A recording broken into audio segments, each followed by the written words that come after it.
home stretch. 3 episodes to go. Of course, for season 1. Season 2 drops next week. I listened to Mel's podcast, finally. Very cool. I greatly enjoyed them.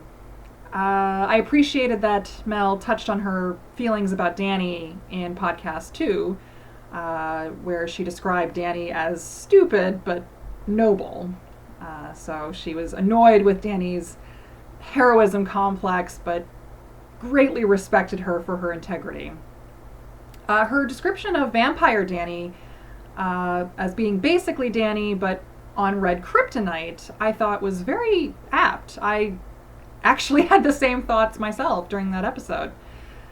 For those of you who don't watch Supergirl, red kryptonite basically brings all the negative feelings to the forefront of your consciousness, and those are the feelings you act on, the feelings of resentment and loneliness and fear, and it's basically a stronger version of waking up on the wrong side of the bed, when you say or do things you regret because you were in a bad mood.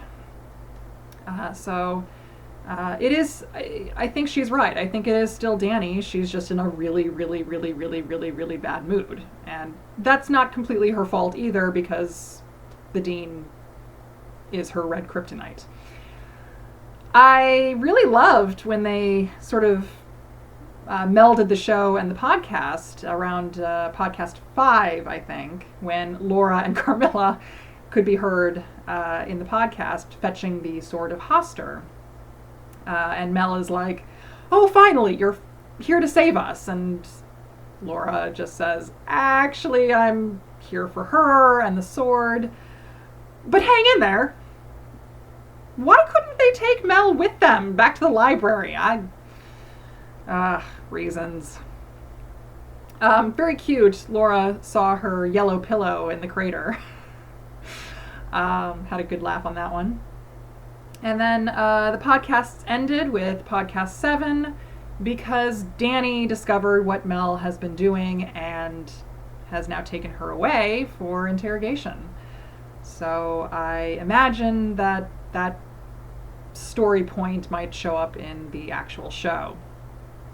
And then what is going on with Elsie? Like, I know she's the president of Swahilia, but she's working for Corvée? Come on, Elsie. Come on.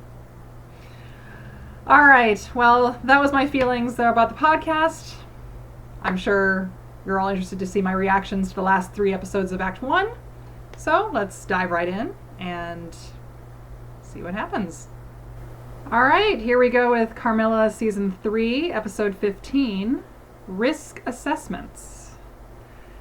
See how Laura explains her way out of this one.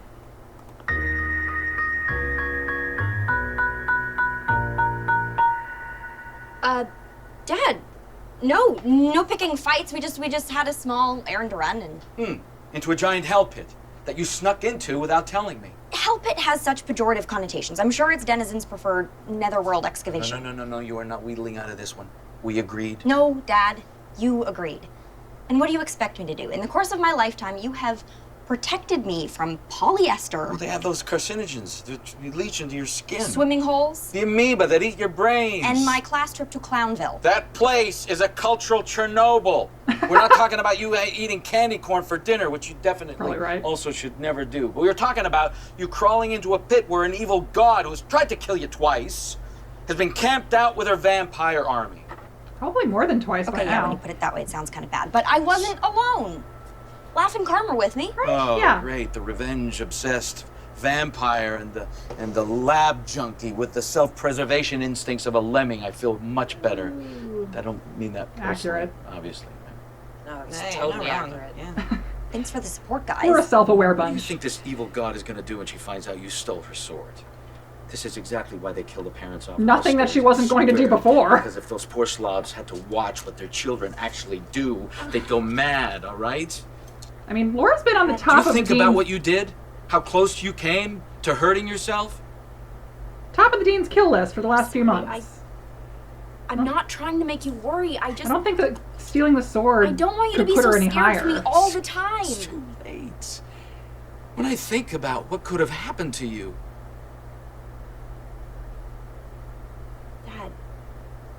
can't stop things from happening to me. Life happens. And if the Dean ends the world, it doesn't matter if you lock me in the tallest tower or the deepest nuclear bunker. Sometimes there is no safe unless you fight back. I wish you had gotten so smart to figure that one out. Listening. Okay. Character development. You need to tell me, all right? And you need to let me help. I called Dad on that one. Powerful. Okay.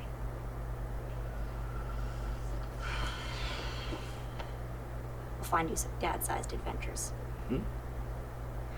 I love this. I love this.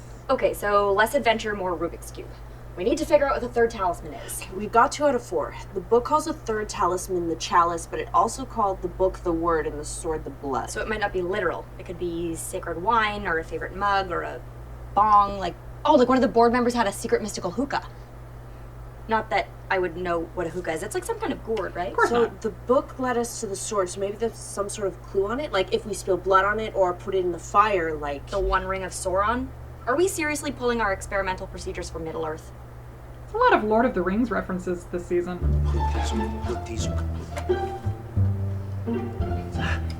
Oh dear, he's moved his overprotectiveness to laugh. Anything now? Stop! Protective gear.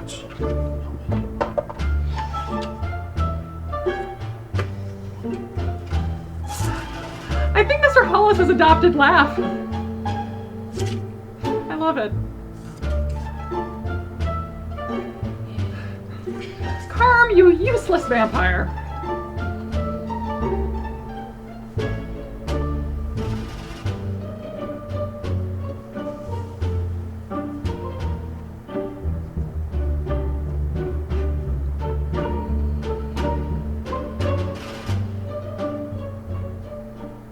Ugh, nothing. We spent the last 3 days burning, freezing, and psychoanalyzing that hunk of evil, and all we've got to show for it are burnt fingers. Seriously, Betty, if you have any idea about how to get this thing to spill its talisman beans? Call back You really in, want to Betty. feed that ego any more than you already have? Too much help us, Betty-Wan Kenobi? It's hard not to be impressed. Betty's great. When I knew Betty, she was a hot mess, barely passing poli-sci.